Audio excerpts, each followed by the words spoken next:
Breaking news Bihar से। बिहार में दोपहर 2 बजे जेडीयू और आरजेडी के गठबंधन वाली सरकार का शपथ ग्रहण समारोह होगा। नीतीश कुमार मुख्यमंत्री पद की शपथ लेंगे, जबकि तेजस्वी यादव डिप्टी सीएम बनेंगे। ये जानकारी आरजेडी ने ट्वीट करके दी। खबर है कि फिलहाल मुख्यमंत्री और उप मुख्यमंत्री ही शपथ लेंगे, बाकी मंत्रियों का शपथ ग्रहण बाद में होगा। इससे पहले दोनों दलों के विधायकों की बैठक हुई, जिसके बाद नीतीश और तेजस्वी साथ में राज्यपाल से मिलने गए और उन्हें विधायकों के समर्थन की चिट्ठी सौंपी।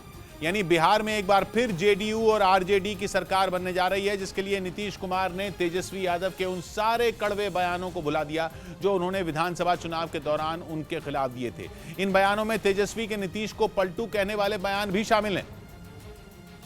लेकिन इस बार तो तेजस्वी ही पलट गए। 2020 के विधानसभा चुनाव में नीतीश कुमार को पानी पी पी कर कोसने वाले तेजस्वी एक बार फिर नीतीश कुमार के साथ मिलकर सरकार बनाने जा रहे हैं। दोनों नेता एक साथ जब राजभवन पहुंचे तो लगा ही नहीं कि ये वही तेजस्वी हैं। इनके छोटे बच्चे रहते हुए भी ये हर महीने 50,000 कमाती हैं। घर से ही कैंडल मेकिंग बिजनेस करती हैं। आपको भी सीखना है और करना है, फिर क्यों देरी? फ्रीडम ऐप को अभी डाउनलोड करें। जो 2020 में नीतीश कुमार को पलटू बोल रहे थे। न्यूज 18 से बातचीत में तो तेजस्वी ने नीतीश का पुराना ट्रैक रिकॉर्ड याद दिलाते हुए बीजेपी को सावधान तक कर दिया था। हम तो कहते हैं बीजेपी के लोगों को कम से कम एफिडेविट पे हमारे चाचा से लिखवा लो कि फिर पलटेंगे कि नहीं पलटेंगे। लेकिन नीतीश को पलटू नेता बोलने वाले तेजस्वी खुद ही पलट गए हैं और नीतीश कुमार की तारीफ करते नहीं थक रहे। राज्यपाल को विधायकों के समर्थन की चिट्ठी सौंपने के बाद तेजस्वी जब मीडिया के सामने आए तो उनके तेवर अलग थे, क्योंकि 2017 में अलग होने के बाद 2022 में आरजेडी और जेडीयू एक बार फिर साथ आ गए। लेकिन 2017 में जब नीतीश ने लालू प्रसाद यादव की पार्टी से रिश्ता तोड़ा था तो तेजस्वी का खून खौल उठा था, जिसकी झलक उनके बयानों में दिखाई देती रही। यही नहीं, 2020 के विधानसभा चुनावों में जब तेजस्वी ने प्रचार की कमान संभाली तो नीतीश उनके निशाने पर थे।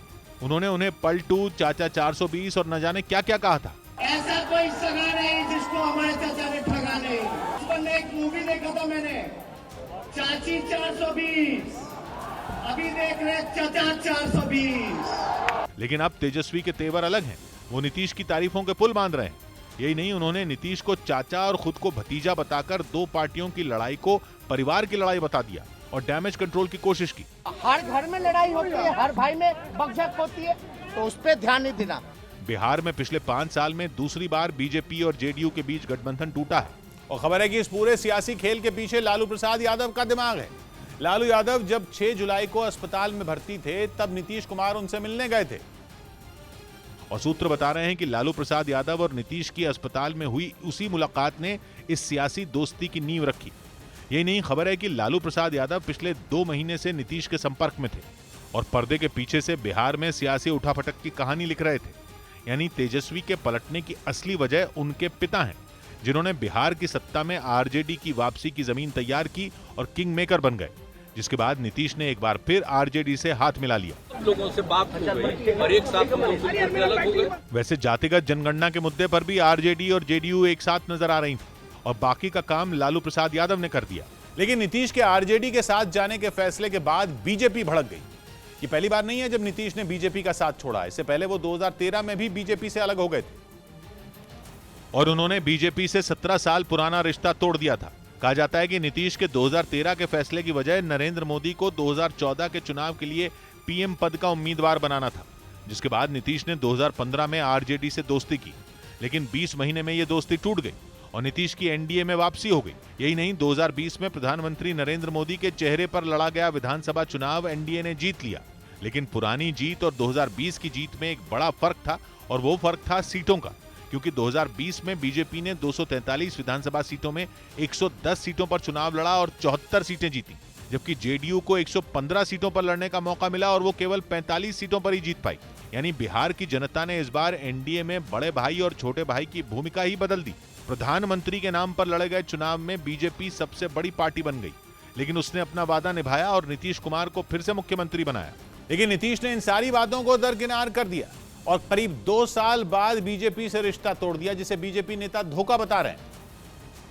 क्योंकि 2020 के चुनाव में बीजेपी ने खुद कम सीटों पर चुनाव लड़ा और जेडीयू को अधिक सीटें दी।